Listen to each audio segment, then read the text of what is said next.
సిరిసిల్ల జిల్లాలో రోడ్డు ప్రమాద బీభత్సానికి దారితీసింది. లారీ ఢీకొని భూమయ్య అనే వ్యక్తి మృతి చెందడంతో అతడి బంధువులు లారీని తగలబెడుతున్నారు.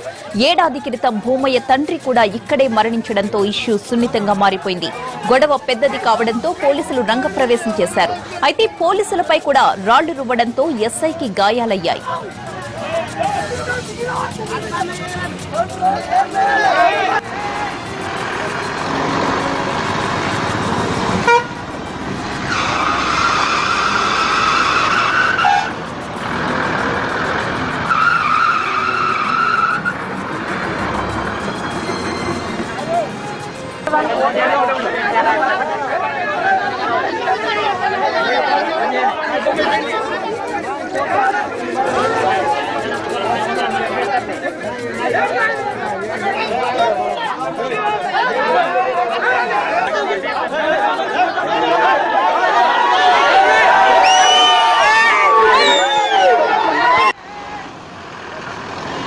ఈ ఘటనకు సంబంధించిన పూర్తి సమాచారం మా ప్రతినిధి ప్రవీణ్ అందిస్తారు. ప్రవీణ్,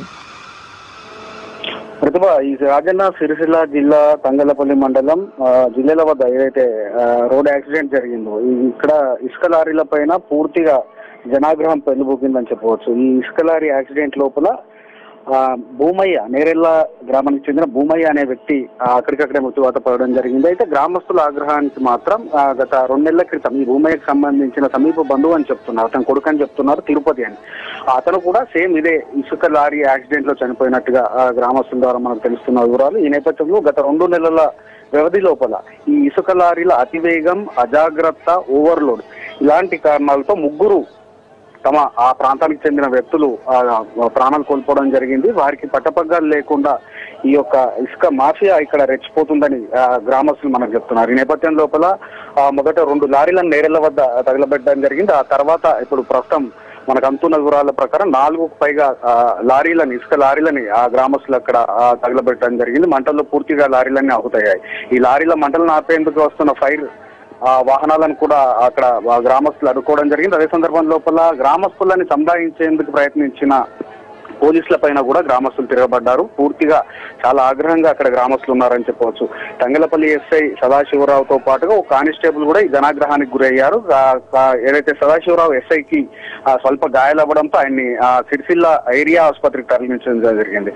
మొత్తం మీద ఈ చీర్ల మంచి అదే సందర్భంలో చింతల్తానా అనే ఇసుక క్వారీల నుండి పెద్ద ఎత్తున ఇసుకకి సంబంధించిన రవాణా కొనసాగుతోంది. ముఖ్యంగా ఇందులోపల అధికారికంగా డబుల్ బెడ్రూమ్ ఇళ్లకి ఈ ఇసుకను వినియోగిస్తున్నట్టుగా చెబుతున్నప్పటికీ అనధికారికంగానే ఎక్కువగా ఇసుక అనేది రవాణా అవుతోందనే గ్రామస్తుల యొక్క ఆరోపణ. వీరి అతివేగం, మిగతా అజాగ్రత్తల పట్ల చాలా సందర్భాల్లో అధికారుల దృష్టికి తీసుకెళ్లినప్పటికీ వారు సరిగా స్పందించడం లేదు. దీంతో తమ ప్రాంతం లోపల తమకి చాలా ముప్పు పొంచి ఉంది. ఆ రోడ్డు పైన వెళ్లాలంటేనే చాలా భయంగా ఉంటుందని గ్రామస్తులు చెప్తున్నారు. ఈ నేపథ్యం లోపల ఈ ఇసుక లారీల అజాగ్రత్తకే ఈ 3 మరణాలు అనేవి సాక్ష్యం అని వారు చెప్తున్నారు. ప్రస్తుతం అక్కడ అదే భూమయ్య శవంతో రోడ్డు పైన వారు ఆందోళన కొనసాగిస్తున్న పరిస్థితి మనకు అక్కడ కనిపిస్తోంది.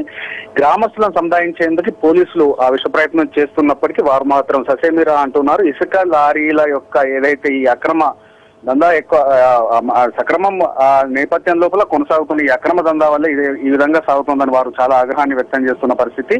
ప్రస్తుతానికి భూమయ్య శవంతో అక్కడే రోడ్డు పైన నేరెళ్ల వద్ద గ్రామస్తులు తమ యొక్క ఆందోళన కొనసాగిస్తున్నారు. ప్రతిభ. Right, thank you Praveen.